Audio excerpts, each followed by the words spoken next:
This channel does not promote or encourage any violence, harmful, or illegal activities. All content provided by this channel is meant for educational purpose only. Bangladeshi করেছে না কে করেছে জানা নেই, social মিডিয়াতে এই ধরনের ছবি প্রচুর ভাইরাল হচ্ছে। ছবিগুলো আগে দেখুন।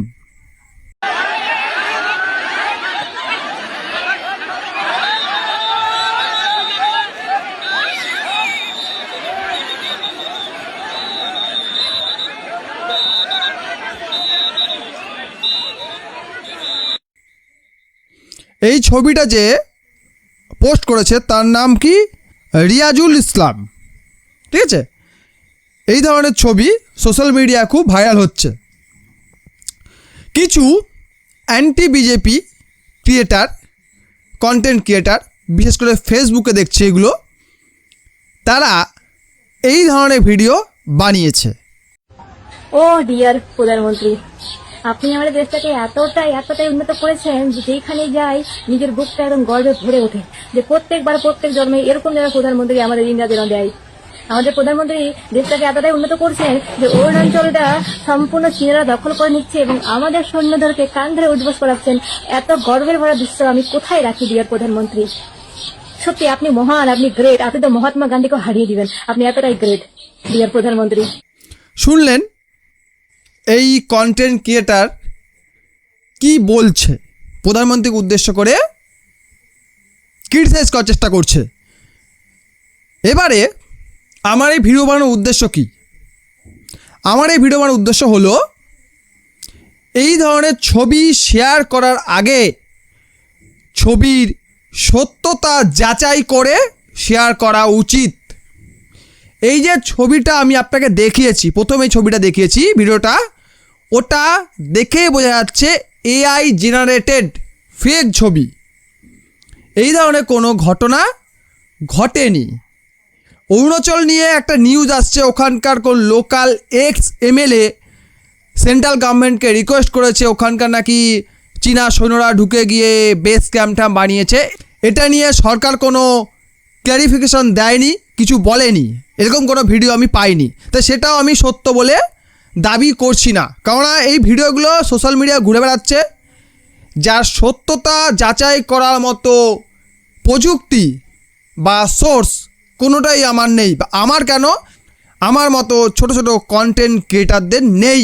যেহেতু ছোট ছোট ক্রিয়েটারদের বা সাধারণ মানুষের কাছে এই ধরনের ভিডিওর সত্যতা যাচাই করার মতো কোনো উপায় নেই, তাই এই ধরনের ভিডিওকে শেয়ার করা বা এই ধরনের ভিডিও নিয়ে সরকারকে ক্রিটিসাইজ করা, আর্মিকে ক্রিটিসাইজ করা একটা দেশদ্রোহিতার সমান। এবং এই কাজ করলে কি হতে পারে এই ভিডিওর শেষটা দেখলে আপনি বুঝতে পারবেন। আমি যেটা কালকে ভিডিও বানিয়েছিলাম যে চীনেরা ভারতের সৈন্যদেরকে কান ধরে উদ্বাস করাচ্ছে, ওটা ভিডিও যখন আমি আপলোড করি তারপরে আমি জানতে পারি যে ওটা ভিডিও ফেক, ওটা এআই তৈরি। আর আমি যা বলেছি, যেভাবে ওখানে প্রেজেন্ট করা হচ্ছে, আমি সেভাবে কিছু বলতে চাইনি।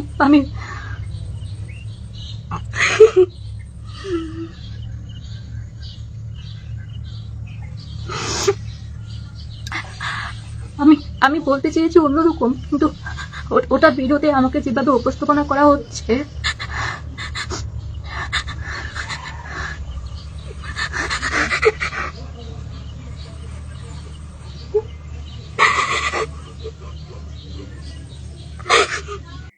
যাই হোক, সোশ্যাল মিডিয়ায় এই ভিডিওটা আপনি পেয়ে যাবেন, ফেসবুকে পেয়ে যাবেন। তো এই ভিডিওটা দেখানোর উদ্দেশ্য একটাই, এই ধরনের ভিডিও বানালে প্রশাসন আপনার এগেনস্টে স্টেপ নিতে পারবে। দ্বিতীয় কথা, এই ধরনের ভিডিও বানানোর পরে এই ধরনের কান্নাকাটি করে কিন্তু কোনো লাভ হবে না, কারণ যে জিনিসটা সম্বন্ধে আপনি ডিটেলস জানেন না, আপনার জানা নেই। এবং এই ভিডিওগুলো দেখলে বোঝা যাচ্ছে এগুলো পুরোপুরি এআই দিয়ে বানানো।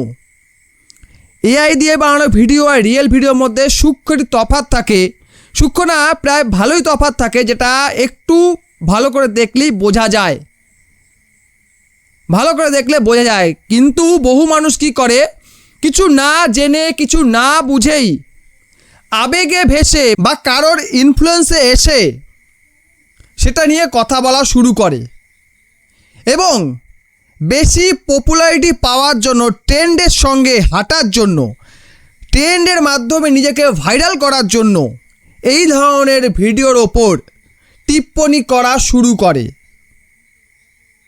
যেটা করা একেবারেই উচিত নয়।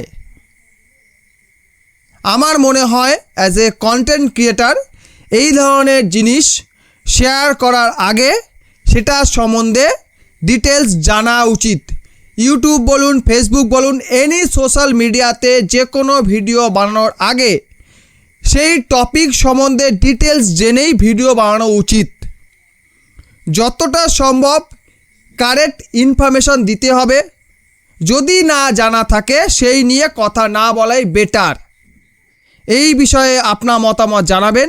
তবে যারা এই ধরনের ভিডিও শেয়ার করছেন তারা ভেবেচিন্তে শেয়ার করবেন। ভালো থাকুন, সুস্থ থাকুন। চ্যানেল নতুন হলে সাবস্ক্রাইব করুন। ভিডিও দেখার জন্য অসংখ্য ধন্যবাদ।